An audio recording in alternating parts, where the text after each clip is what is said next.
If you have any questions or concerns about this week's episode, please call or text producer Dan at 778-288-9255. Start the party, Dan! Time to turn it up, we're getting crazy, going wild, talking nasty stuff. Dude scrolling hell sight, what a dumpster fire. Boom, roast, bad post, sticking up the replies. We don't want to go to school, we don't want to get a job. We just want to get online and get our asses blocked. We don't follow the rules, we do whatever we want. It's Block Party, the podcast, like we're tweeting a duck. Block Party, Block Party, Block Party, my mentions are fun. Block Party, Block Party, Block Party, I quote tweeted a duck. Hello, friends, idiots, and friends who are also idiots. Welcome to your favorite podcast about social media and rejection. It is Blocked Party. This is episode number 276. I'm John. I'm Stefan. And with us is a fantastic guest, a first-time guest on the program. She is the host of Tinder Live, as well as the I Thought It Was Just Me podcast, and has a brand new book out called You're Not the Only One Fucking Up. Lane Moore is here. Hi, Lane. Hi, Lane. Hi. I felt like I was a little nervous reading out all the things. You know, you're like me. You do a lot of things. I could have included your band in there. I mean, you got a lot going on. There is a lot going on. Thank you. Yes, that explains my exhaustion occasionally. Yeah, that's good. It feels validating. Well, I support whatever you're doing, and I'm Thanks. sorry that you're tired. It's fine. I feel like if you're not tired right now, I'm suspicious of you anyway. You know, like when That's I meet true. someone and they're just like, I'm thriving. I feel no pain. I'm like, okay, I want whatever you're on. You're on something. I don't know what it is. Fuck you, first of all, and second of all. I don't really do anything, and I'm tired. Dan, I think, is constantly tired as well. John, I feel like John. I don't know. I feel like John isn't tired, but I know he does work hard. I think he's just a freak of nature. I think. I think I also might be a freak. Yeah. Which was the weirdest way to say that. I think I also might be a freak. Yeah. It's like Silverchair a wrote a 90s song about that, I infomercial. think. Yeah, I think that was not Silverchair, but you know, They close wrote, enough. Silverchair, body and soul. I'm a freak. Anyway, isn't I thought you meant. Okay, I went too far. I thought you meant Radiohead's Creep, and you were doing a dig at Radiohead. My brain went 16 steps farther than it needed to. No, I'm much stupider than that, Lane. I know we're just meeting for the first time, but it's a little more straight ahead. Now we did. I want to not to put you on blast here, Lane, but I do want to start with this. We were talking before the show, and you are a musician. You have a band. Your band is called It Was Romance, and we were talking before the show about how we play the theme songs live, and what is your, you said, well, it'll probably be at least just fine. What is your review I'd like of to the know. theme song? And keep in mind, the person who made the theme song for us is a close personal friend of ours. And we'll be listening to this. So the main thing that I was listening for, and I don't know if this is because I'm a musician and a songwriter and all these things, I was trying to discern the lyrics and I couldn't do it. I was trying to, is there something about a duck? There is something about a duck. Yeah. Okay, all right. That was my main thing. I wasn't really focusing on vibes. I was like, what are these lyrics? I can't really understand them. It sounds a little bit like 90s pop punk. Is there something about a duck? And then it was over. Yeah, so that was my take. Yeah, that's pretty much it. I mean, it's most of the lyrics are about Twitter.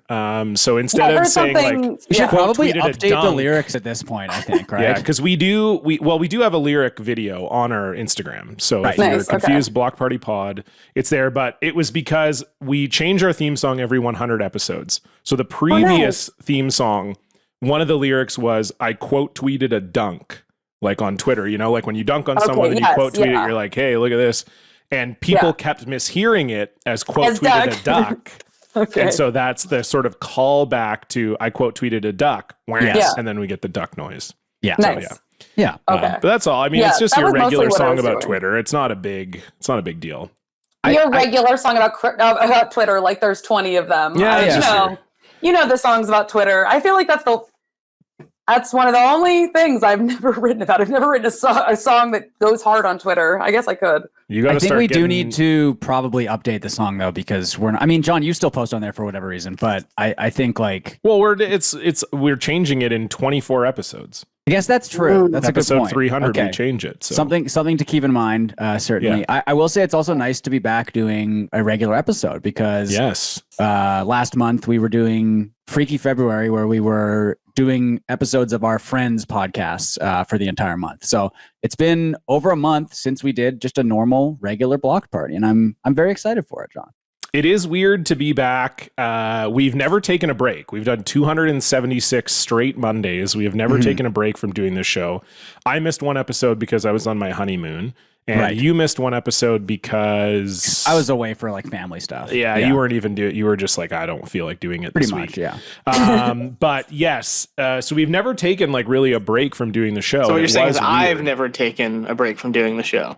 I mean, you're the only constant on every episode, Dan. That's true.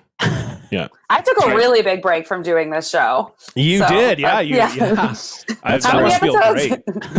But yeah, Lane, like Stefan said, we did episodes of other podcasts for all of February. And so if we're a little rusty, you'll just have to forgive us because this is kind of our first time back. Have you ever considered that? Like, would you do an episode of another podcast? Like what podcast would you pick if you were like, I'm going to be the host? Podcast? Yeah.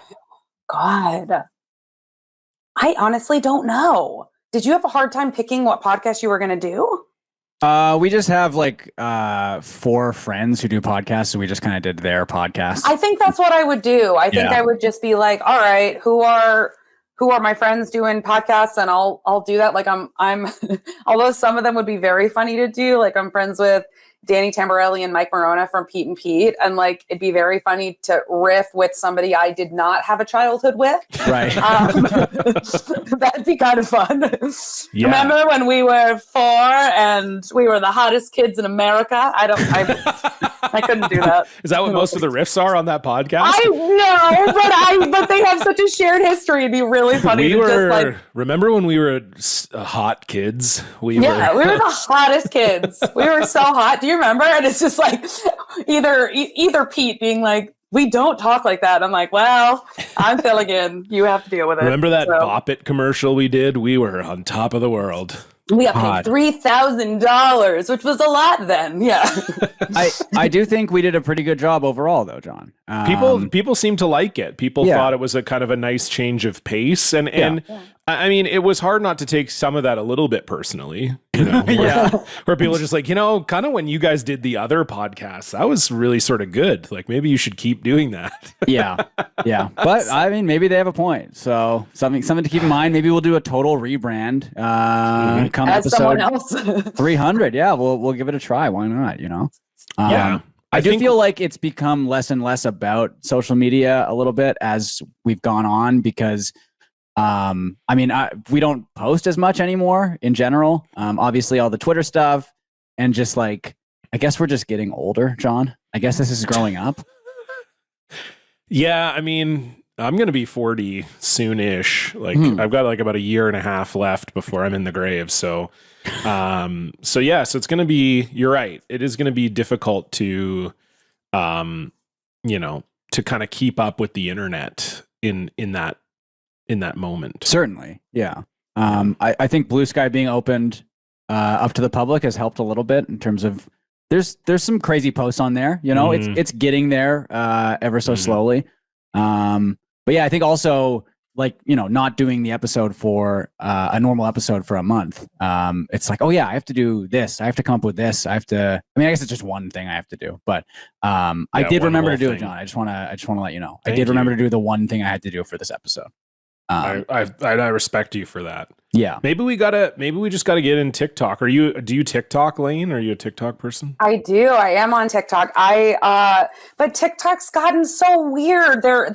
They've spun out into ads now and like heavily into ads. You see an ad like every other post pretty much. Oh, yeah. And then they're not pushing people's content out anymore. So it's like just showing it like, and everybody that I've talked to on TikTok, like my TikToks, I used to post them and they would blow up. It was kind of like a given. And it wasn't just me. And it wasn't like, oh, all my TikToks were so pristine, but like it was really pushing out content in a normal way. And just lately it's like everyone I talk to is like, I don't know what it's doing. I can post something that would normally do super well for me and it will get stuck at like 500 views, 1,000 views. I don't know what's going on, but I've heard enough people talk about it that I know it's not just me.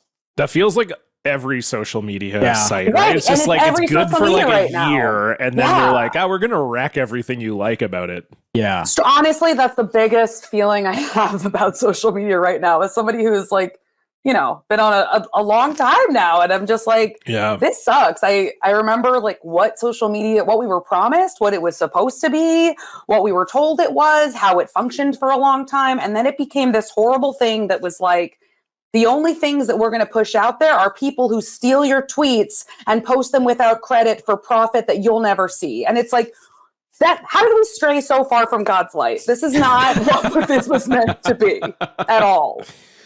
You might be the only person that has ever referred to Twitter as God's light. But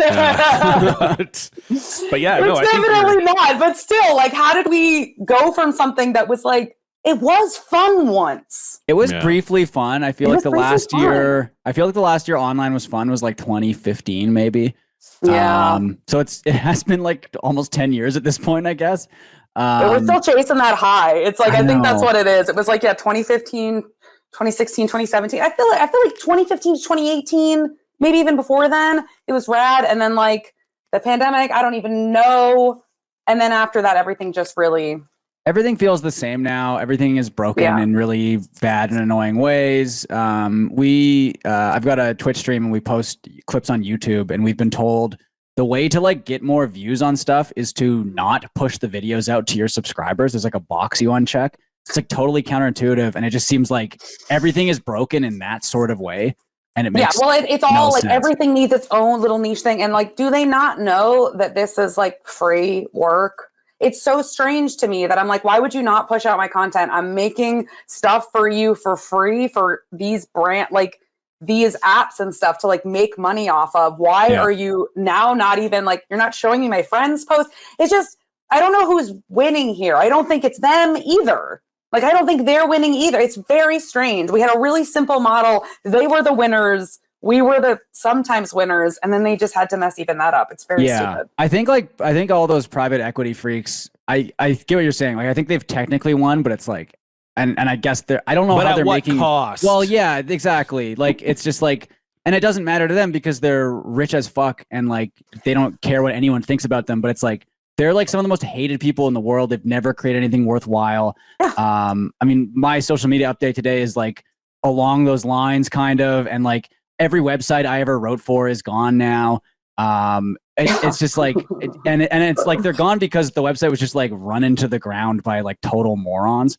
And that's every media place I've ever worked for. And again, it's very similar to the social media stuff where you're like, you had a good thing going. You were paying me so much less than you should have been. I was making you millions and millions of dollars that I never saw. And then you somehow got even greedier and made it even worse than that. Yeah. That's got to be it. That's what it is. That is what it is. Is like they're making more than enough money to make any normal person like happy, presumably. But it's like that's never enough, and they just need more and more and more, and then they just kill whatever was making them the money in the first place and move on to something else. Correct. And it's just like it's so brutal, and that's the entire internet. It's really is. Yeah, that's the entire internet, and it's real strange for somebody who is whether they wanted to be or not very online. Well, I think to your point about the pandemic is good because for me, really, Twitter peaked with the Imagine video. Like that was sort of as good as it ever got.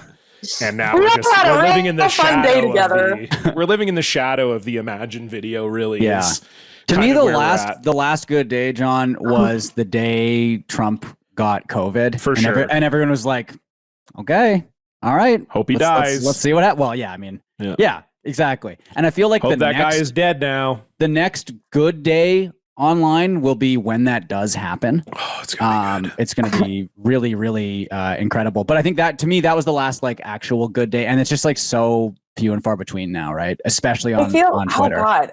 I was trying to think of like the last good day, and I think I know what it was for me. And it was such a specific thing. I guess a bit, heavier than the ones that have been listed so far. But there was, when Me Too first started happening, social media for one brief second, and it was real brief, was awesome. It was like all of these women, all of these survivors being listened to for the first time ever, and then it immediately went away. And then it was just like, Me Too has gone too far. We're believing too many women. What?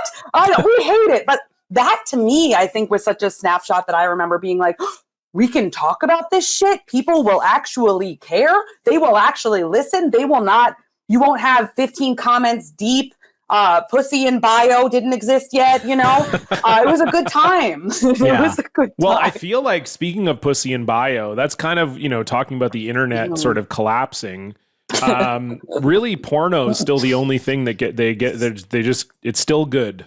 It's still good, but like internet porno, they're just like, you know what? You can still find it real easy. Even the bots, I think, are ruining that because, like, I mean, imagine they though, Stefan? Well, but imagine if you're like a 70-year-old. Are you like, guy. I'm seeing too much pussy. I'm seeing too much pussy in bio. Imagine if you're real defensive about porno right now. I know. Imagine if you're like a 70-year-old guy and you do get that reply and you click on it and then all of your credit card information gets stolen. So I think that's again, everything is a scam now, right? Like even porno is a scam now. But it is insane. I will occasionally go check out Twitter and the sheer amount of bots on there, and not just porno bots, but like crypto bots, like investment bots. It's one every tweet now. Every single time I tweet, there's a pussy in bio. There's a something. It's crazy. Weird crypto ad or something. And not even big accounts, right? Like everyone gets those bots in their replies. Yeah. It's just everybody. And it didn't used to be like that. I almost never got a bot. And then also some of the bots are more sophisticated. Depending on what you tweet about, I'll like get some weird reply and I'll like text a friend and they're like, oh yeah, that's a new bot too. And I'm like, what? It's so specific. It like almost sounds real. Wow. Yeah. You know what I mean? That you're just like, who's this person being a dick? This hardly makes sense. And they're like, oh yeah, that's a bot too. And I'm like, great. What a fun place to write for free. It's very funny. Why am I doing this? And I think I've raised this point before, but like when Elon bought Twitter, he was like, we're gonna fix the bot problem. And it's way worse now. Well, yeah, everyone normal bots. Yeah, everyone normal was like, what bot problem? What are you talking about? Like there aren't really any bots on here. And it's because he was looking at it from his perspective. Because there were tons of bots in his replies because all of his fans are total morons who fall for bot posts, right? And so he thought it was a way bigger problem than it was. And then I don't know what happened exactly to cause it to blow up. I guess it's because he bought it. All of his fans joined Twitter and they're all such credulous rubes that everyone was like, we're going to just pay, $5, $8 a month or whatever to have a verified check mark on our bot. Did you say they're credulous rubes as though like you have like credit for them? Like you think they're good? Yeah. Do you think that's what that means? Credulous? Yeah. Yes. What do you mean? This is okay. Hold on. Having or showing too great a readiness to believe things. Aren't you a teacher? Credulous? That's not credulous rubes. What that completely, Dan, back me up here. Doesn't that fit? Yeah, Stefan's right. John, you're a teacher. Not anymore. I quit. So apparently not. I guess I'm getting Alberta. stupider. I guess I'm getting dumber. This is like the defaming. This is like the defaming scandal. Yeah.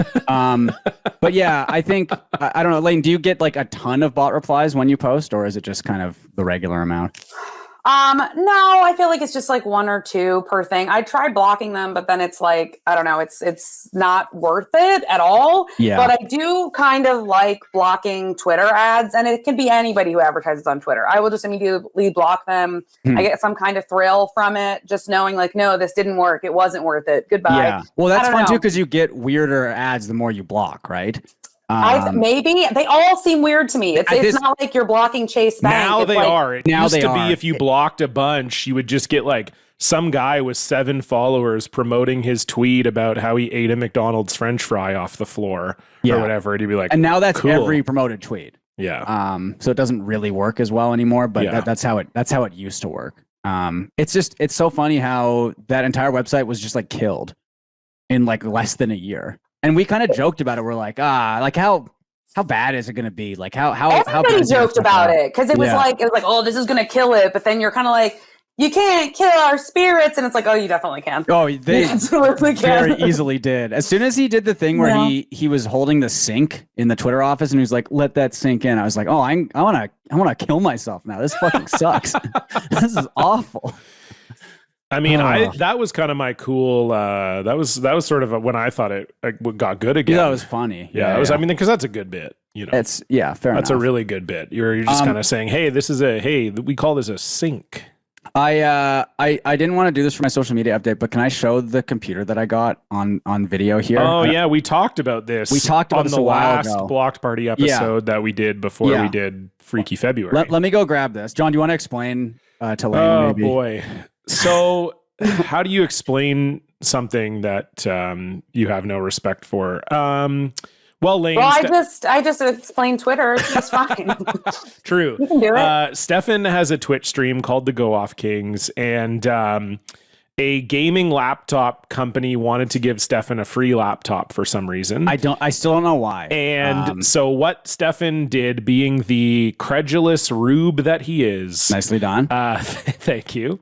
He decided, you know what, I could make some money off of this. And so him and his co-host auctioned off space, because the gaming laptop company said, we can put whatever you want on like the back of this or like the cover of this laptop. Okay. So they sold space on the cover of their gaming laptop to be like, hey, if you donate this amount of money to our Twitch stream, you can put something on the laptop.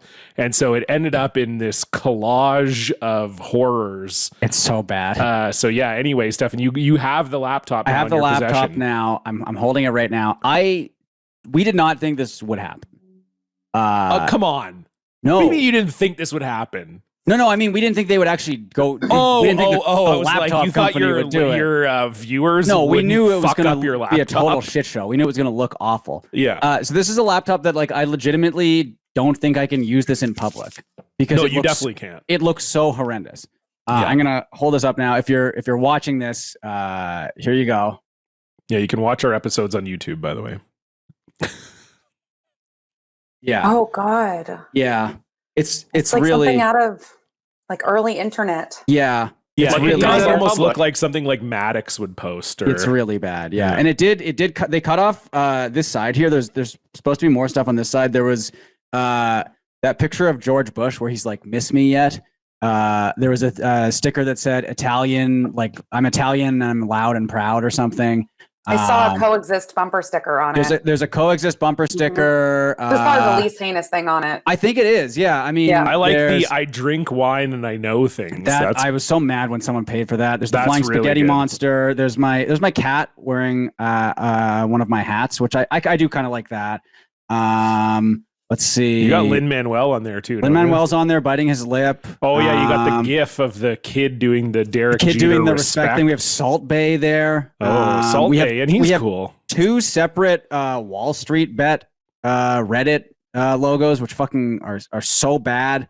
That's the worst thing on there for me. I think it might be. It's real. It's not. Yeah, it's not good. But the laptop itself is great. So thank you to Origin for that. It's very funny. You can see here they did put their logo on the cover. So, if I were them, I would not. I was going to say they wanted credit. Apparently, they want to be associated with it. They're like, we let this happen. Yeah, but I mean, when we were telling them what was going to happen, and we were like, just so you know, it's going to look really insane, and they were like, no, we love this. This is great, and apparently they did. So.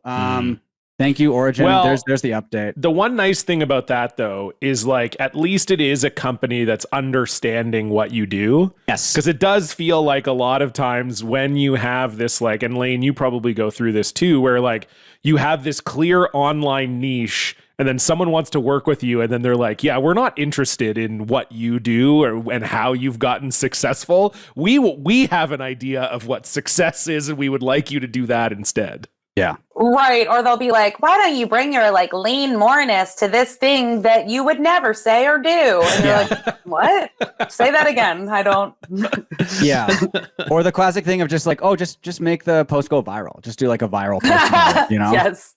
If we could do that, every single one of our posts would go viral. That would be great. Especially in 2024. Oh God. Well, it's like impossible now, I think. But yeah, I mean, I had one today go viral. Whoa. Okay. Stunned. I was stunned. I don't think I've had I still have them sometimes, but not like it used to be where it was like, but even then now I'm like, remember when going viral was fun?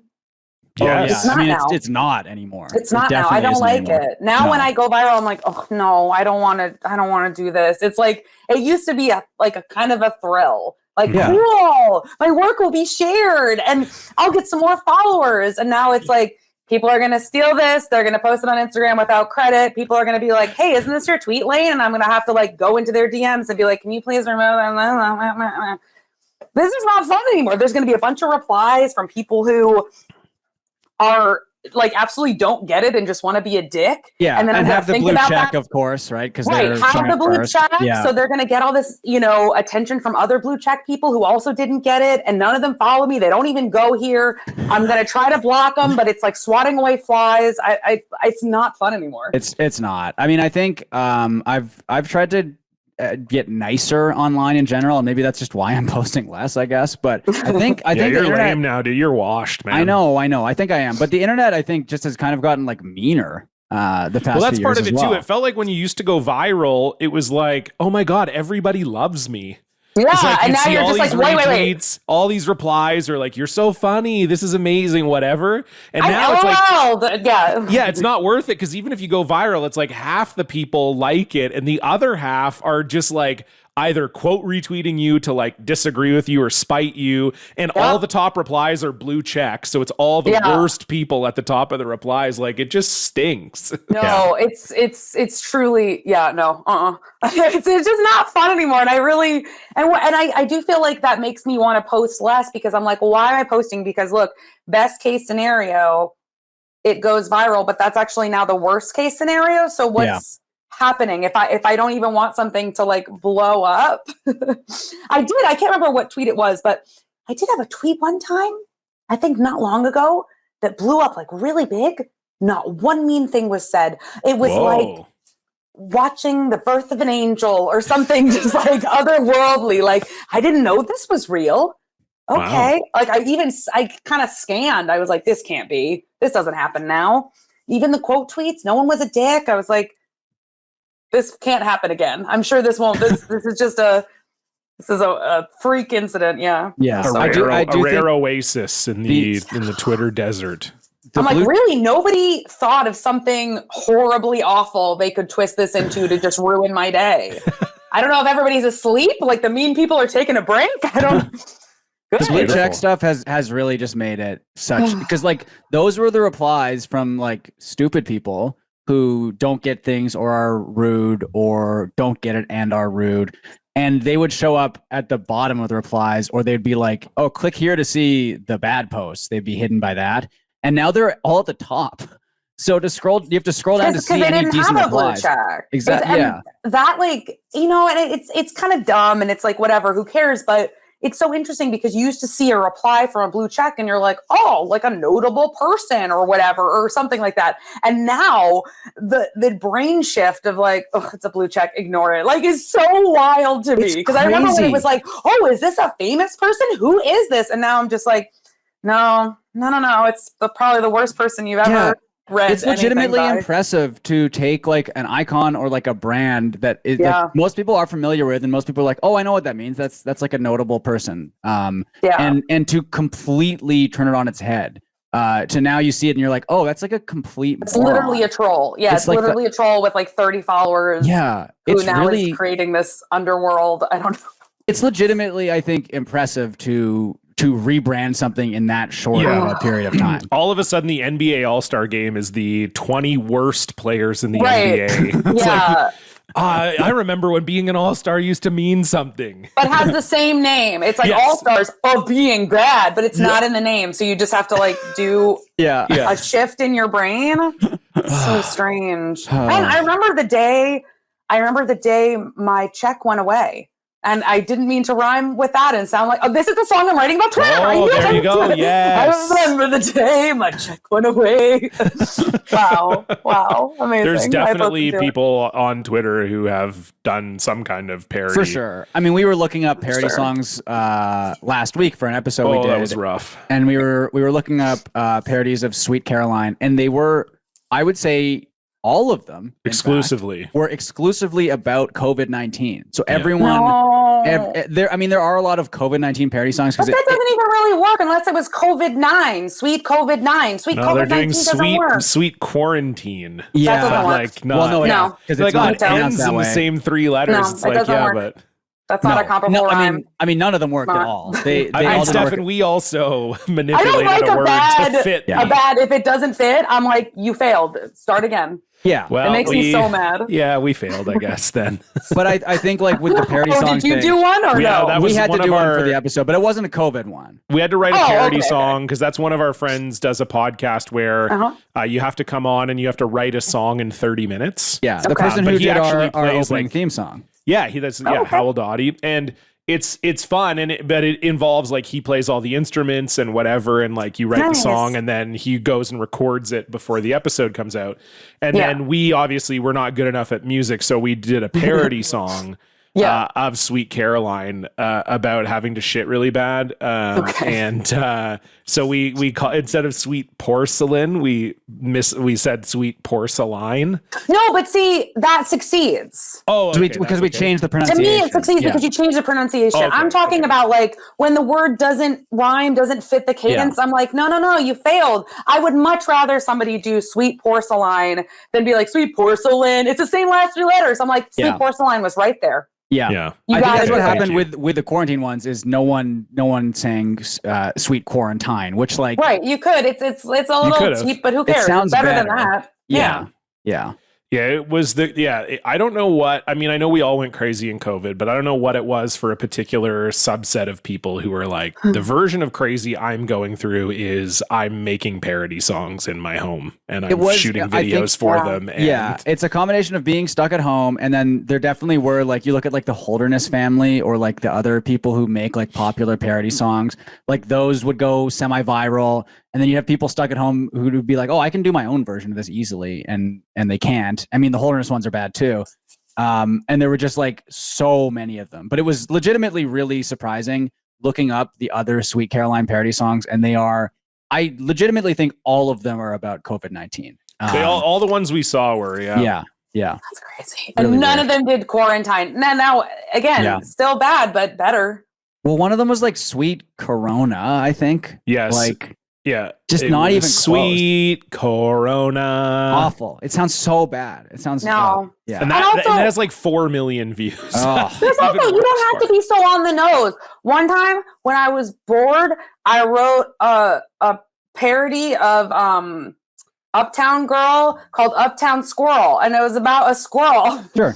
who was dating someone who lived uptown because I was bored at a doctor's visit. It doesn't have to make sense, but it does have to fit the rhyme scheme. Yes, that's the important. I That's the think about important Uptown thing. Squirrel all the time. Uptown What's he Squirrel is doing? really good. I think the thing that's Good good idea. about something like that is you hear the title and you're like, oh, like I kind of know what this is going to I be. Like, kinda know could do what my it is. own version of it, but that's great, you know? Like I'm invested in this squirrel, and it's Exactly. just like dumb enough and makes has little enough sense and doesn't make enough sense. It's just right in the sweet spot. yeah, that's great. But I wasn't like, this must go viral. I've made a masterpiece. No. It's just like I do those things for myself, and I'm like, oh, this is funny. Those are the best is things fun. is when you do something Yeah. that you find funny and then other people Yeah. find it funny as well. It's like, okay, that's great.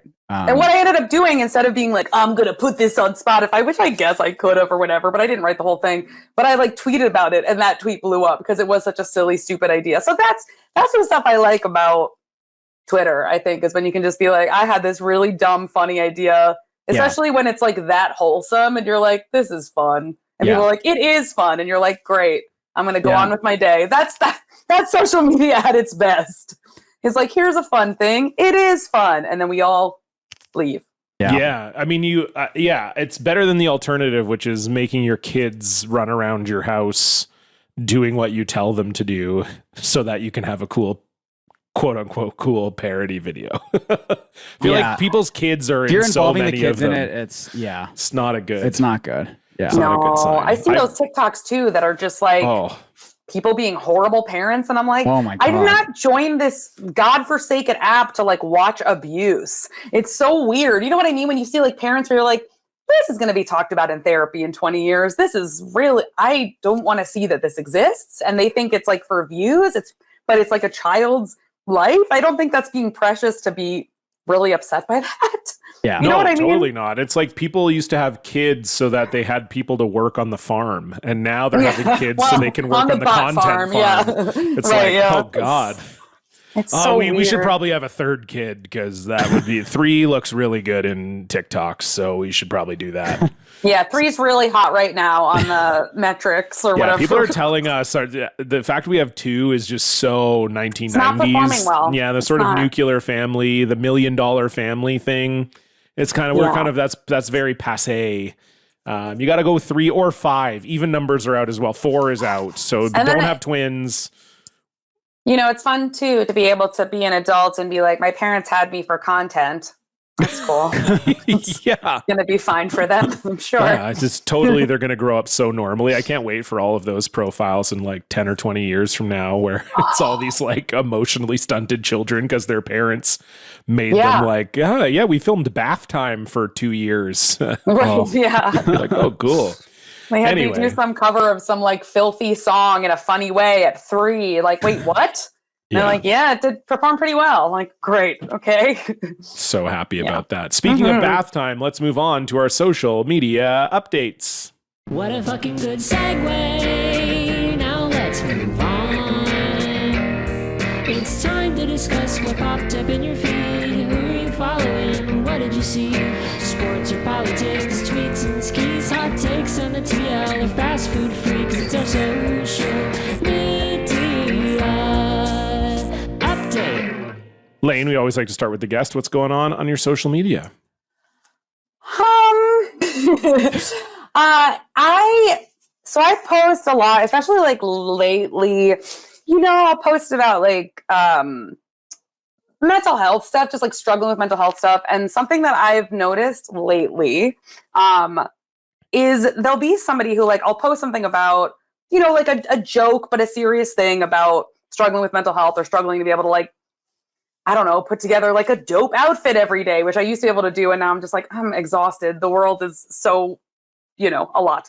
And there'll be somebody who will reply like, I used to feel that way, and now I don't let my hard days define me. I push past through them and like girl boss my way through it. And I'm like, shut the fuck up. I don't want to hear from you. Why would you say that? I'm posting something about trying to be honest about struggling to get through a hellscape, which is the present day, and like trying to make people feel connected, it's a vulnerable thing to tweet about. I found a way to make it a joke. And you have to just be like, you struggle with stuff? I don't anymore because I just like thought positively and I wrote one affirmation and also my dad's rich, but that's not about it. You know what I mean? Like, I don't understand those comments. Like, and I mean, I've started to, I don't know if it's better to like, you know, you could let people go through and like dunk on them or whatever. Mm-hmm. Sometimes I just hide that comment because I don't even want another person to see like, oh, you're struggling with that? That's stupid. You're just not hustling hard enough out of your own mental health struggles. Like, I don't want to hear from that person. And it's so weird that someone like that even follows me. You know what I mean? Yeah. I think like not quote tweeting is something that people learn to do. And it's like important to not do that because it's just like, if someone is saying something to get under your skin, or even if you see a dumb post replying to someone else or whatever, and you're like, I'm going to quote tweet this person and make fun of them. It's like all you're doing is like 99% of the time exactly what they want, which is they want their post, you know, shown to a broader audience. They want it seen, right? And that's really what it is. Even if they like you, but it's also like, sometimes you ever have this where like someone's saying something like mean and also like really uninformed, but they follow you and you're like, you know, you don't have to follow me, but also how do you follow me? And like, okay, one that happened to me the other day that like was so strange to me. So I do this comedy show called Tinder Live, and I've been doing it almost 10 years. And I say that because A, that's a long time, but B, it's known. So I swipe live through my Tinder and I like go through the most heinous profiles. Like they're just the craziest ones. We don't make fun of anybody's appearance. We don't make fun of anybody who's just like nice and normal. It's just men's profiles who are being nuts. And there's so many of those. There's a lot of those. Yeah. A lot of those. Right. And you know, because you've seen it. Right. So like, I know because I am one. Right. But some men don't know that that's what women are looking at. And they're like, you must be like, one of the things that I hear from people who've never seen my show and like don't follow me and don't know anything, or we'll just be like, that sounds mean. You're making fun of these wonderful men who are all angels. How could you do this? And it's like, okay, you have never seen men on dating apps. A, that's all I'm hearing from this. 2, you don't know my show. Like, it's literally like 50 news outlets have been like, I'm shocked at how kind this is. When you work really hard to make something really kind, and like, then I had somebody yesterday being like, how are you making swiping a good experience for people if you're just making fun of others? And I'm like, and there was a part of me that wanted to quote tweet, because obviously this person's never seen my show, doesn't know what they're talking about, saw one flyer for a touring show and wanted to be a dick, even though they follow me. So strange. And I wanted to quote tweet and be like, literally, I'm calling out toxicity on dating apps. I can't think of anything that would be better for the swiping experience than to have men know what not to say, what not to do, what's coming off really horribly, to have women know that they're not the only ones seeing this garbage on there. I don't know that anything is making swiping a better experience than what my show does. But then I didn't want to give it any credence. I didn't want to give this person a platform for something that's like, again, almost 10 years. If that's what I was doing, I wouldn't have a show and it'd be really boring. But I think that's something that I get really frustrated by, when you just get these drive-by people who think they know what you do and they don't even care to look it up, and they just like want to throw hate at you. And you're like, do I quote tweet them and have other people go after them, or do I just block them because they're barely a real person? You know what I mean? Yeah, totally. Yeah. I've gotten to the point, not that this is like the same, but I have a curling Twitter. And like sometimes people will, I know he does. That sounds he really crazy. does. I know he does. I have a curling Twitter, and it has a, pretty good, I'm just shy of 7,000 followers. So it's like, it's not huge, but it's not small, especially for curling. And like, I've gotten to the point where if someone has kind of like an incendiary reply to me, if they don't follow me, because this also happens too, I'm like, oh, you don't even follow me? You don't register to me. It's like, don't talk to me. You don't get to have an opinion if you're not even fucking following me. I do the same thing. It's so funny. That was one of the things that I was actually going to talk about in this episode. I'm so glad that you said it, because I always call those like, you don't even go here. Like, you don't even go to the school. You just showed up on my doorstep and like are saying some stuff to me. But then it's almost weirder when they do follow you, because you're like, you do know, like, if I'm writing books about like mental health and loneliness and kindness and more empathy, how the hell could that reality exist in a world where I'm just like taking the nicest men in the world and roasting them? Like, just use 2 brain cells and put them together, person who follows me. But they're blocked, immediately blocked. So I don't have the energy. Why am I arguing with somebody who like just wanted to ruin my day for no reason? It's weird. It's crazy. No, it's crazy. I don't have that impulse with other people. What is, Lane, we've had some people on the show that do, dating app adjacent things. We've had Erica Guida on here who does swipes for daddy, which is super funny. Like, what is, you're looking at, you say like a lot of mostly nice guys. What's like I'm curious, because I haven't been on dating apps in a decade, but what's like a low key. So I think obviously people know some like toxicity things when they see them, but like what is like a low key thing you see a lot that like people who are listening maybe wouldn't think is like, oh, that's a real red flag, but like what's something you see a lot where you're like, oh no, that is definitely not good? So I started during the pandemic, I started making over people's dating app profiles. Okay. And if people want to get that, I do that on my website. I love doing it because what's so funny is I've talked to so many men and women. It's been interesting to talk to them and work with them and be like, oh, you literally don't know this is toxic and you're a nice person. And it's so funny, like even sometimes during Tinder Live, we'll swipe right on somebody who seems really toxic and they're really cool. They just didn't know. But the biggest thing they all do is the yelling in their profile. So many profiles are yelling at you, where it's like, first of all, don't waste my time. I'm not here to spend a million, messages back and forth and whatever. If you actually want to meet, my time is valuable. And I'm like, what an attractive person. I love that you're already yelling at me. We're already in a fight. Like, what? How would that be sexy? Like, if somebody came up to you on the street and they were hot and they just started saying that to you, you'd run. It doesn't matter how hot they were. Like, we're done. You're already complaining about something I haven't even done yet. Yeah. And the thing is, and this is like the basis for like so much of Tinder Live is I think that unless somebody's like openly like sexist, racist, homophobic, all these things, I think people just don't really see how they're being perceived. Like the person who writes that is like, oh, I'm so sick of people who waste my time. Yeah. And they're trying to avoid that. But like yelling at a woman you don't know yet is not the answer to that. And there's so many profiles like that will be even more heinous. It'll be like, no fatties. I don't give a shit about your stupid kid. I'm not trying to raise a kid. Or they'll be, or one of my favorites too, will be like, why are you women posting photos of you, group photos where you're the ugliest one? And I'm like, again, I'm not dying to talk to you. I don't care. Like, and what's crazy is men do that too. We have a segment on Tinder Live called Which One Is It? Where we guess who we're even trying to have sex with because you don't know. There's like 12 Anthonys or 16 Jamies. You don't know who it is. So like all genders do this, but like, yeah, some guys will make it this gender thing. Like all women do this stupid women thing. And it's like, there's too much to unpack here. And it's like, you know, they're venting. I've even seen some, it's much more rare, but sometimes women will have something in their profile. Like one woman, I worked on her profile. I don't remember what it was specifically, but it was something just like, please, like know this, know this, know this. And I'm like, I know you're trying to like weed out what you don't want, but it's just hard for it not to sound like yelling, like, don't be this, don't you be this, don't you be this. I feel like even a person who checks off all those boxes isn't going to be like excited to talk to you.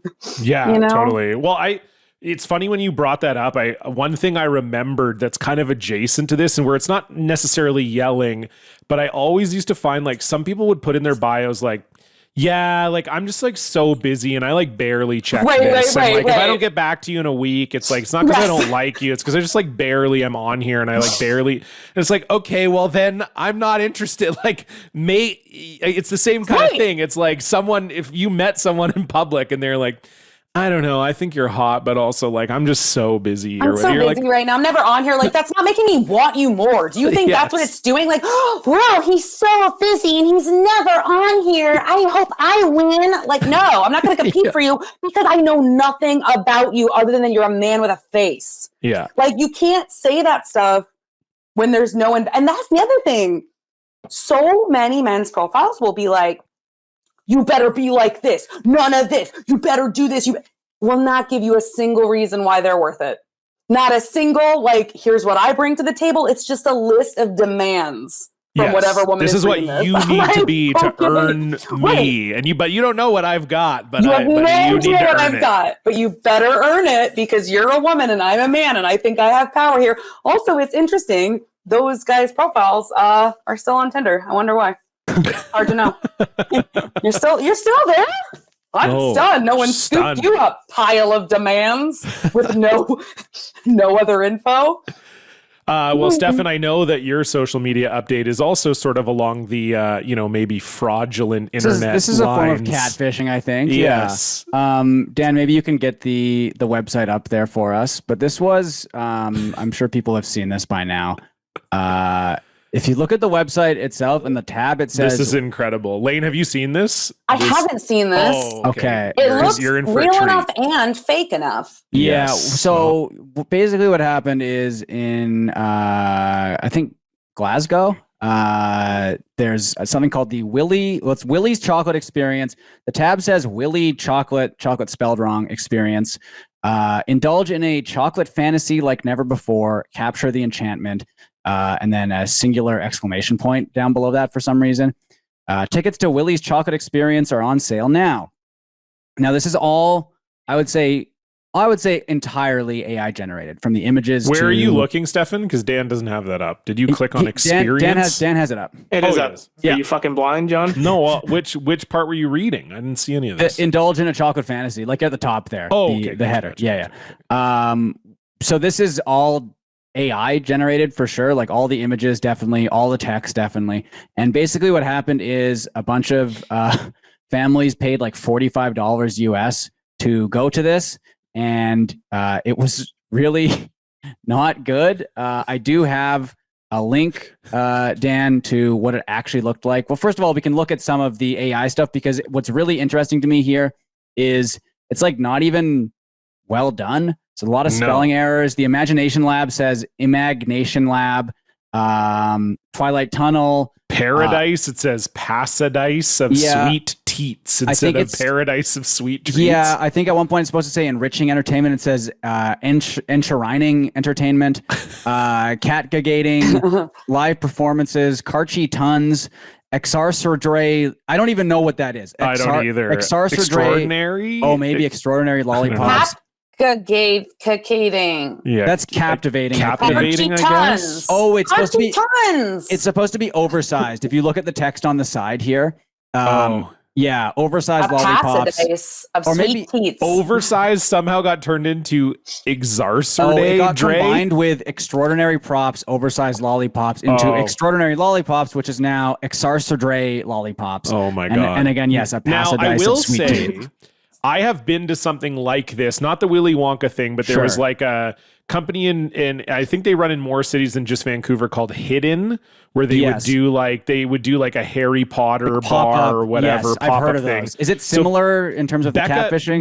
No. So Becca and I did the Christmas one. It was like we have specialty Christmas cocktails and we've decorated this bar like Christmas, and like it wasn't like the best thing I've ever done, but it was cool. It was like they truly had like decked out the bar in tons of Christmas shit, and they had like, you know, mulled cider and like all that kind of stuff. Like but it was just like in a bar on Granville. So it's like a bar I've been to before. I think it was in the top of where the Irish Heather used to be. I can't remember what the name of it is now, but it's just like, I've been in this bar before. This isn't like some kind of special thing, but it was like, whatever. It's Christmas. Yeah. It was a fine date. Like, these things do exist already. So to me, it's like, I wouldn't be sucked in by this because of all the spelling mistakes and the fact that there's no real pictures of the photos thing whatsoever. But I can also see how like, yeah, we've done these kinds of things before. We've gone to these like theme whatever's experiences. You can see how people could maybe get fooled. And I mean, one of the red flags is that there's no refunds whatsoever in any situation at all. If you scroll down, Dan, I think also maybe this is a bit of a red flag too, is that the location is just Box Hub Warehouse. Yes. So that is maybe a bad sign. Dan, I'm going to send you a post here of what it actually ended up looking like. And I'm so excited for Lane to see this. It's really, so if you click the second picture there, that's part of it. There's a big rainbow. Oh, this looks like the TSA on like a particularly sassy day. Yeah. It's not great. Whatever. And there's the only Oompa. No! So there's the only Oompa Loompa there. Yeah, this is supposed to be the Oompa Loompa lab or something. Did she get in a fire? I think she's supposed to be making like candy or something. Is she a reanimated corpse? It's not a great, she does not want to be there, clearly. And then, I think the last image. She looks like she was resurrected. And then the last image is AI images printed out and hung up on just like blank walls. And you can take a picture in front of them, I guess. So this got so bad it's not even tall enough. No, I know. You'd have to like squat. Yeah, this got so bad that like parents were calling the cops on the people who put it together. Good. Yeah, I mean, it's just like, it's such a total shit show. And it does it is a really good example of, again, what the internet is like now and what real life is like now as well, too. You got to go down, Stefan. You got to find the one I posted today where they were talking about how they had like invented the Willy Wonka villain or whatever. Yes, there is a video of that, I think, actually. I don't know if that's in the thread or not, but they invented a villain. Here it is. So made up a villain called the Unknown. Yeah. It's the unknown. And I guess there's a guy playing Willy Wonka. No. I echo the no. Yeah. Poor kids. Like going outside of a Walmart wall mirror. Like he was coming outside of like a wall hanging mirror that's like $15. He's like, that was, by the way, too short for him, but okay. Yes, it's a really small mirror. This sounds fake. Like, Dan, can you go up for a sec? This last sentence where, made up a villain called the Unknown, an evil chocolate maker who lives in the walls. And then event had no chocolate. Kids were given a single jelly bean and a cup of lemonade. Yeah, they were told that there was going to be a room that had rivers of lemonade in it. And then you went in there and it was like a little Dixie cup, like a little paper cup you get at the doctor or whatever. Like, just pretend this is a river. Yeah. You're a kid. You've got an imagination still. Exactly. You've got an imagination. You've got an imagination, So it's obviously, I feel bad for the kids and the families, but this is very funny. And it does remind me of that Tumblr convention a few years ago, DashCon, where there was like the ball pit in the center of the room. So it's good to see. I mean, it's bad that this is happening, but at the same time, This sort of thing is never going to stop happening, especially with AI now. Because I mean, they did a horrible job. The website looks like total shit, but people fell for it. So, and if people actually use like good AI to fool people, it's just going to be a disaster. But yeah, the Willy chocolate experience. What I think is kind of good about this is that you have so many people out there who like are deeply not in touch with how harmful AI can be. And they love to talk about how pro AI they are. They love AI. They're like, yeah, AI is great. Oh, you people who don't like it, you just don't get the future. I like to think that at least half people who bought these tickets are those people on Twitter. And it makes me feel a little bit better. You know what I mean? Where it's just like, this is what it leads to. Like, how can you not see that? You think you're like a tech visionary. You don't realize this is like screwing over so many artists and this is so scammy and this is so dangerous. And they're like, no, it's the future. I'm like, fine, go to this haunted Willy Wonka douche nightmare. Yeah. Yeah. I mean, it is the future in that the future is all scams. Everything in the future is scams. So, yeah. Okay. If that's the future you want, enjoy paying $50 for a Dixie cup of Emergenation lemonade or whatever. Fine. John? Well, there was a few things in the running because we've been off for a month. I was very close to doing the Will Wheaton Elmo post, but that's almost like too depressing to even read on here. Yeah. So instead, this is our friends at Minion Death Cult found this one, and if you don't listen to their show, it's fantastic. We just had Tony on a couple weeks ago. Their whole thing is they scan Facebook. So they find a lot of crazy groups on Facebook and whatever. And of course they follow the rock band Trapped. Lane, I don't know if you're a Trapped head. I am absolutely not. I don't know what Trapped is. Trapped is the... I'm free, I guess. And God bless you. You have certainly heard their big hit Headstrong. Yeah.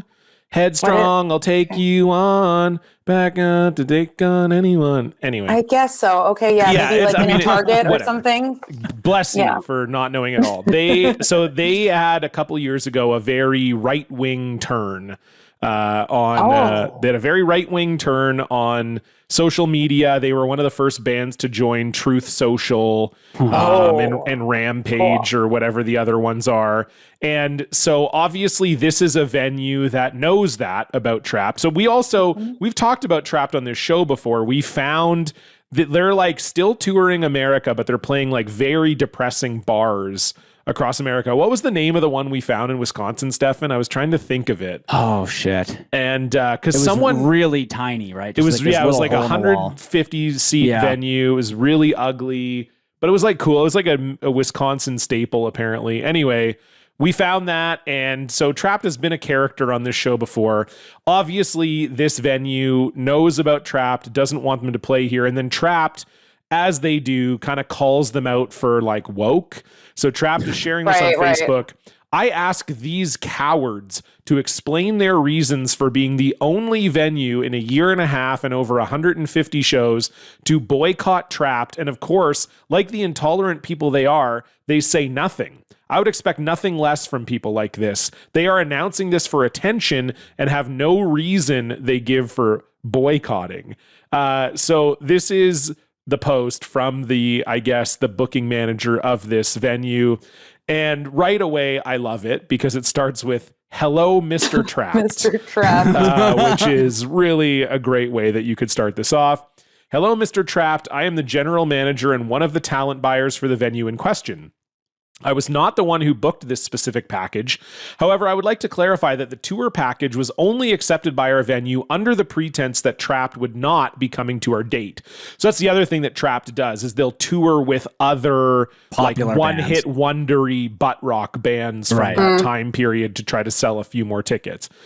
We did not receive any emails that convinced us to make this decision. It was made entirely of our own volition. P.S. Now that I have your attention, I would very much like to stop receiving emails asking to book your band once every 2 to 3 weeks. I have real bands to book, and my index finger hurts from clicking the delete button on all of your messages. Cheers. Really good. Really quickly to piggyback off of this, I looked up Trapped on Wikipedia just right now, and they have a whole section on their Wikipedia just called social media use. So I got into That's that. a bad sign. That's a real bad sign. So I got right into it. And it says in November 2020, Spin reported that Facebook had deleted Trapped's page on the grounds of hate speech. Yes. And then in December 2020, just a month later, they thought they were defending statutory rape when the lead singer said he would high five any 15-year-old boy who had sex with a 25-year-old female teacher. And then when people called them out, he said it was just his thoughts on the double standard between how men need to treat women versus the other way around. All I can say, I'm dying to see his Tinder profile. I guarantee it is wild. Like any guy who's just like, well, you love feminism. Why can't a 15-year-old boy be exploited by a 35-year-old? Why? Yeah. You want equality? Well, we should all be raped. Like what? Oh, what's wrong with you? What a band. Yeah, they're very cool. So yeah, check them out in the local shit bar near you. Oh God, there's so much more here. I don't want to. I'm closing the. It's a lot. Yeah, it's a lot. Too much. Yeah. If you want to read Trapped's social media. No, it's a long entry. It's like as long as my Wikipedia. It's like social media. Oh yeah, yeah. Anyway, speaking of being trapped, let's move on to our social. Oh my God, Blocktail. I haven't done the show in a month. I forget what the fucking segments are called. Controversies, Blocktail, woo. No longer can see the post. It's a Blocktail, woo. You probably deserved it. It's a Blocktail. All right, Lane, the floor is yours. So I have two that I was trying to think of which one to do, but do one now and save one for the next time you're here. I think so. All right, wait. Let's take a little poll. Okay. Do we want to talk about? I'll throw it to you guys. Do you want to talk about Facebook Marketplace or people who stole your tweet blocking you? Ooh, Facebook Marketplace always gets really crazy. I would lean towards that Facebook one, I think. Marketplace. Okay, cool. Sure. That's what I thought. Because the other people, I almost am just like, please just disappear into hell. Yeah, for sure. All right. I am obsessed with Facebook Marketplace. I use it all the time. I love blocking people on Facebook Marketplace. And by that, I mean, like, if I list something on Facebook Marketplace, are either of you on Facebook Marketplace? Do you ever use it? Do you know I about just it? moved. So I got deep into the marketplace. The deep into the marketplace vibes. So yes, I've done my fair share of marketplacing. Are you still available? Sorry, am I still what? Are you still available? I was making a joke about that is what every single person on Facebook Marketplace. Yeah. Is this still available? Is this still available? Hello, is this still available? Yeah. It is such a hell, and you have to play the game where you're like, this could be a real buyer. It almost assuredly is not. And then Facebook Marketplace didn't used to have a reply. It would that said yes, are you still interested? It would just have yes or no. But because they know that this is what everyone was doing and then just ghosting and wasting people's time, just exorbitant amounts of people. Now they have, yes, are you still interested? Which is so stupid because if somebody sent it 2 minutes ago, I think the auto reply should be yes, when can you pick up or something, right? But anyway, so I had so many of these. If somebody sends me several, is it still available? And I'm like, yeah, it is. When can you pick up? Whatever. I type all the stuff back. If they do it enough times or they we get really close to them picking up and they say something really weird, I'll block them. I just will. Sometimes even if I just feel like something was a little off. But when it came back to bite me was recently when I was trying to figure out something that should go in my room. I had a wall that was open. I didn't know what should go there. And my friend was like, oh, there's this really cool thing from the 60s. Here's a photo of it. I actually found on a Facebook Marketplace for you. And I was like, great. She sends me the Facebook Marketplace link and I can't open it. And I don't know why. And I was like, oh, that's weird. It won't open to anything. And she was like, it's working for me. And took a screenshot of it. And I was like, I don't know what this is. Can you message them for me? This is so weird. Never seen this. So she messaged them for me. After a while, something clicked in my brain. And I was like, I wonder if the person selling this is someone I've blocked on Facebook Marketplace for some bullshit they pulled. Do you know what I mean? Yeah. And I literally was like, this is going to sound weird, but can you send me his name? And I went and looked under my blocked, and sure enough, he was blocked. So like, I had blocked so many people on Facebook Marketplace that he was actually selling something I really wanted, and I had to unblock him to message him about it. And then I remembered the bullshit that he had said to me in the Facebook thing, where it was like, I had been like, hey, can anybody take away this big thing from my apartment? It's free. You just have to get it out of here. And instead he like sent me a message to be like, we have a hauling company. We'll remove it for like $200. And I was like, go away. It's not what I'm asking, dude. Not what I'm asking. And I was like, block, this is scammy. Well, then he sells this thing. And then I have to like be nice. And I'm like, does he know I blocked him? Is he aware? So I'm like, hi, interested in this thing. He didn't write me back, but I see that it was seen. He saw it. And so I asked my friend, I was like, did he write you back either? And she's like, no, he didn't write me back. So I think Facebook Marketplace is so strange that way. But I always wonder, like, the more interactions I have with Facebook Marketplace, what if I block too many people and there's like no one left? Right. Do you know what I mean? Like, I really need to sell my couch and I've blocked everyone on there for being, I don't know. It's just so frustrating when people are like, yes, I am still interested. And you're like, great, when can you pick up? And they're just like, and you just never hear. I know. Because at some point you're going to have to sell to a weirdo. It's just kind of how it works. Yeah, it's kind of how it works. With the worst experience we had, because we were selling a bunch of stuff, and this one guy wanted like 4 of our things. So it was gonna add up. Great. I think it was gonna add up to like $50 or something for all the things he wanted. And so he was already kind of like, hey, can you cut me a deal or something like that? And we are like, yeah, fine. If you take all 4 of these things, we'll give it to you for $40 or whatever it was we said. I don't remember the exact numbers, but by the way, is the other funny thing about this, because we're all playing for such little amonts of money. Such little. You're like trying to get somebody to respond to you so you can make $12. Like, all right. Nate Bargatze has an unbelievable joke about that, where he was like, because he's a rich and famous comedian, and he's like, my wife loves Facebook Marketplace. He's like, the best case scenario is we get $5. Yeah. The worst case scenario is my entire family is murdered. What are we like? And you have to roll the dice every time. And then you're like top screening for that. Yes. By the way, what he's talking about is also the way many women feel about Tinder and dating apps. Totally, of course. Like, best case scenario, I get a free drink or something. Worst case scenario, he murders me and all my friends. I maybe get mediocre dick. Maybe that's like the best case scenario. Totally. Yeah, that's literally it. So this guy is like, yeah, I'll take all 4 of these things or whatever if you'll give them to me for $40. So we say, fine. So we carry all 4 of them. And I remember, I think one of them was like a dryer rack for laundry, and it was like a coffee mixer. It was a bit of a thing to like carry them all down. So then he looks at them all, and then he's like, okay, yeah, these are all good. Like, I'll take them all, but I only brought $25. And then we were just like, okay, well, then you can't have this thing and this thing. He's like, really? And we're like, yeah, really. We're already cutting you a deal at $40. He's like, that's really too bad, because, I came here to like make a deal. And I'm like, well, great. That's good for you. How about you fuck off? That's so funny to just assume like, oh, I'm here. They're going to just take whatever. 100%. And he was like so shocked that we were just like, okay, well, pick 2 of the things, and we're taking the 2 other things back because you didn't bring what we agreed upon. Can I tell you, I have such a similar story that happened to me the other day. Oh my God. That doesn't, directly, I didn't think about it because I haven't blocked him yet, but there was a guy who was like, yeah, I want to pick up this big piece of furniture. Same thing, heavy to carry. And it's a guy. So I'm like, okay, he's probably going to carry this big piece of furniture out to his car himself. Nope. He has me carry it with him. And I'm like, already this kind of sucks. It's really heavy. I'm not this strong. Also, you're not paying me enough to like haul it to your car with you. I do not have a friend, but you're like, whatever. He's buying it. It's getting out of my place. Fine.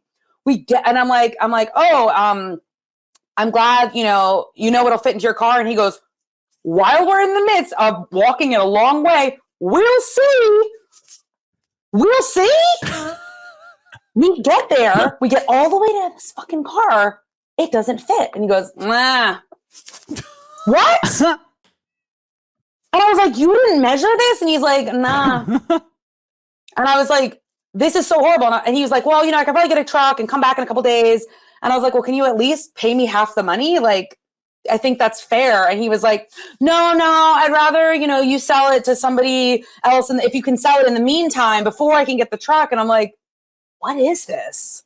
Like, that's so horrible. I feel like legally you have to, even if he had slipped me like a 20, like that was really fucked up. Like, I feel like that's the basic decency. I'm like still reeling from it. Oh yeah, that's crazy. So did he carry it back up to your place with we you? We had to carry it back up the stairs. It was awful together. And I'm like, yeah, he helped me, but like I still had to do that both ways and hadn't sold it. And so like the only reason I haven't blocked him is because I'm like hoping he still actually picks it up. And I don't know if he will. And if this was like, there's also a part of you that's like, did you like get off on this? Yeah. Was this like some kind of sick game where you're like, I don't want to see a woman carry a piece of furniture that's way too heavy for her? Like, I don't. Oh, God. Well, we have a great listener block this week as well. This one comes in from Justin, and this one is related to me. This is the title is The Herd Culled Me. So Lane, we do bonus episodes where they're my blocks, and it's called Cullen the Herd, based on my last name, which is Cullen. And Justin says, I got blocked by the guy who angry quote tweeted and blocked John for saying that Metallica won a Grammy for a song that no one heard. When John called him out with the PODcast account, I replied to that and said, Cullen the Herd, baby, and he blocked me too. I guess the herd called me. This would have never happened if the whole world would follow my advice and pretend that Metallica broke up after Cliff died. Justin. So this was a wild, I'm going to get into that full block tale because basically I pestered this guy from 4 of my different Twitter accounts. Yeah. But I had a tweet where, again, this is sort of going back to what we said before. It went semi-viral. It got 3,000 likes, has like 100 replies and a bunch of quote tweets. And it was about Metallica winning, the best metal performance Grammy. And so, you don't want Metallica guys in your replies at any moment in time. But I just wrote, nothing is funnier to me than the Grammy's Best Metal Performance Award. Every year is either won by Metallica or a live performance of a Black Sabbath song they wrote 50 years ago. This year it was Metallica again for a song no one has ever heard. And Metallica won for the song 72 Seasons. And I got a lot of great replies from Metallica fans. That was really good. Because I think people who still like Metallica's new music as well. Yes. Yeah, this one guy replied who has his birth year in his profile, and that birth year is 1969. So not surprising. Actually, it's a pretty good selling album and a very successful tour. So I think a lot of people have heard that song. But I get what you're saying. And then I just said, I'm sorry Metallica fans were made to listen to that song when Metallica was on tour. And then this is a classic one. I got this from a bunch of people. If the Grammys is a joke, then why complain about it? I see every year and it confuses me. Genuine question. If you don't like the court of public opinion, don't listen to it. Right. It's like, I wasn't complaining. You think I give a fuck who wins the best metal performance Grammy? I think it's funny. I don't care. There's a lot of people who can't tell the difference between complaining about something and like making fun of it or just like pointing it out. And that's like a huge issue. Like, what's funny to me about that is I'm just like, but that's always what they're doing themselves by calling you out for calling something else out. Like, if they didn't like what you said, don't look at it. You know what I mean? Like, I always see that when people try to call stuff like that out. I'm like, you calling this out for someone else calling something out? Like, don't you see? It's the same to me. Totally. This guy writes, 72 Seasons was widely regarded as one of the best metal albums of the year. So maybe you just missed the boat on this one? By whom? Who was saying that Metallica's 72 Seasons was one of the best metal albums of the year? Oh, boy. Great listener block, though. Really good stuff. Easy to jump on the bandwagon and get in there and get a quick block. It's always nice to do. Thank you so much, Justin. And thank you to everyone who replied to my Metallica tweet. It was almost a record for me muting that conversation from all the old people in my shit. Anyway, if you want to get more of our shit, you can head on over to our Patreons, patreon.com/blockparty. $5 a month gets you access to 3 bonus episodes every single month. Last week, it was the thrilling conclusion of BPD&D Season 3 with our good friends from Your Kickstarter Sucks, Jesse and DB. It was a blast. And we also did a great cameo episode with Ivan Decker. We brought back our Word Up cameo episodes where we find the worst in celebrity shout-outs. We also have ad-free episodes, merch discounts, and exclusive Discord. Check it out, patreon.com/blockparty. You can follow us on Twitter, Instagram, and TikTok at BlockPartyPod. You can follow us on Blue Sky at BlockParty. And if you want to see the video of this episode, you can head on over to our YouTube, which is youtube.com/@BlockParty. And if you like the show, tell a friend. Lane, we are here at the end of the show. That means it's time for the top 3. 3, 2, 1. 3, 2, 1. Uno, uno, uno, uno, uno, uno, uno, uno. Mustard. 3. Socks. 2. Girlfriends. Uno, uno, uno, uno. Lane, what do you have for us? All right. Top 3 plants you've kept alive. Ooh. If any. Oh, Okay. Wow. 3? I Okay. guess that was ambitious. Okay. No, I think I can think of 3, I think. They don't have to be alive still, but that you kept alive Oh, okay. for a while. For a while. You Okay. had I think like a that's good- fair. For longer Okay. than like, oh, this went fast. Okay. Okay. Lane, what's your number 3? So I actually don't know all the names of the plants. That's okay. But I have a snake plant. It's doing great. There you go. Very low maintenance. I have an aloe plant that was a rescue. I found it in the street looking real sad. It's much happier now. And then Hold on. We just want your number 3. We're gonna go in order. We're gonna. Oh, do... sorry. No, that's okay. No problem. So number 3. I got ahead of snake myself plant. because I could think of 2. You're all good. Stefan, I was what's your real number proud. 3? Okay, good. Oh boy. I mean, I think I had a cactus, like one of those little mini cacti. Yeah. I got one in college and just like had it on my desk. And I mean, I kept it alive for like the college year, you know? That's and That's good. pretty good. that's not bad. I think, I mean, obviously pretty easy to take care of, but yeah, I think about a year, give or take. So yeah, I feel like a lot of my plants in this top 3 are going to be plants that don't require much care. But yeah, that's my number 3. John? My number 3, also a snake plant. Wouldn't really say I kept it alive so much as my wife did, but it was in the studio. If you remember, there was a snake plant in the Block Party studio for a number of years. And the good story about that is when it did start to die, it started to smell, but it took a while for us to even realize that it smelled because it was the Block Party studio and we were in it and we smell. And also my building smelled because it had black mold in it. So it was like, it took like, by the time the smell was prominent enough to be like, oh no, it's for sure the plant, it was like, we dug up the roots and it was like really, really fucking dead. So that was pretty cool. That's my number 3. Your number 2 now, Lane, please. Yeah, I guess. So I guess if 3 was my snake plant, 2 would be the aloe plant. Okay. Where did you find, you said you found it? Yeah, it was a rescue. I found it in the street. Someone had like left it, like had abandoned it. It was just like, I hate this aloe plant. I can't do anything with it. And it looks a little diseased. Like something was wrong with it. But I just thought I can save you. And I took it home, and my friend, now I had some help. I have a friend who's like really good with plants. And she was like, if you put it over here, and this is the right lighting for it, it should heal. And it took several months, but now I look at it and every time I walk past it, I'm like, you're doing so good. Like you came from such a, like I talk to the plant like my rescue dog. I'm like, you came from such a hard life. No one wanted you. And they really gave up on you, but I didn't. Look at you. Look at you now. I really give it little positive thoughts every day. I love that. Stefan, your number 2. This is, I guess, similar to a little cactus, but those like stone plants, the ones that look like rocks, sort of.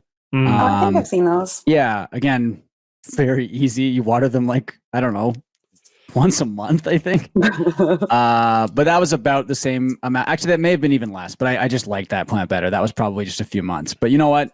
That's long enough, I think, for me. So one of those little stone, I don't even know if it's like a cactus technically, but it's a little plant that looks like a stone. John? My number 2, I had one of those, those plants that come in like the little plastic boxes where they like grow, like, because remember they did the fish tanks in the little plastic boxes that go on your desk. Yes. And then they had plants too. I had one of those when I was younger, my parents bought for me. And so, yeah, it was a similar thing because I think it's like, I don't remember what it was even like. I don't even think it was real soil necessarily that it was that it was planted in. So it's like you really didn't have to water it very often at all. And probably my dad watered it like more than I ever did, most likely. But I had one of those for a while. Okay. So that's my number 2. Lane, There your you number go. 1. That's harder as a kid too to like, I don't know, maybe not, because you do have more like free time. Maybe I'm trying to think. It's Yeah, hard and you have to your think of, parents like pestering you your to teach you parents, like, responsibility, yeah, your right? parents They're like, doing "Oh, it, so it's how's your plant that we bought you?" right. You're like, "Oh yeah, hold on." Yeah, exactly. I think my number 1 is gonna be because literally you reminded me, I have a little cactus that has this little like pink or red little buds on it, which is really cute. I honestly, and this is true for a lot of my plants, have no idea how much water it requires. So I just like every couple months I'm like, and just kind of awkwardly pour some in there. And I'm like, I hope that was good for you. But I've had this plant for years and it's like survived different moves and stuff. And so I'm like, okay, I think he's happy, because it's so funny with cactuses because you really kind of can eyeball it because they don't really need much, but you can kill them. It's very interesting. It's like dating somebody who doesn't communicate at all. Like you're either going to be together a long time because you're never going to fight, or they're never going to talk about what's wrong and they're just going to die. Yeah, true. Yeah. Stefan, you're number 1. We had a money tree for a while, which is one of those trees where it's like the braided trunks, sort of, right? Right.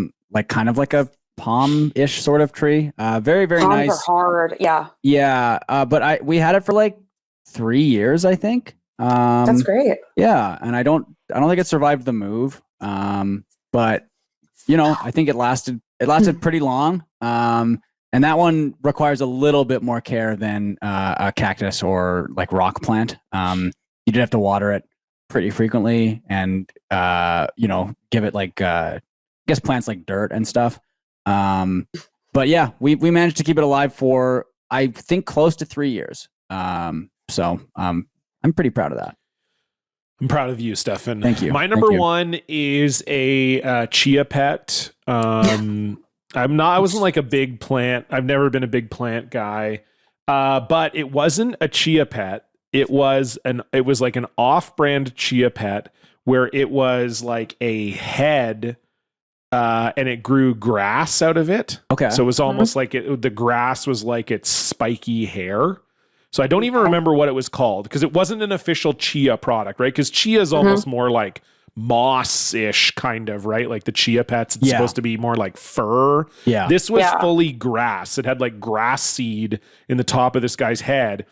And the grass grew very fucking long. And it stayed alive for, I think, my parents got it for me for Christmas, and I was like 10 or something.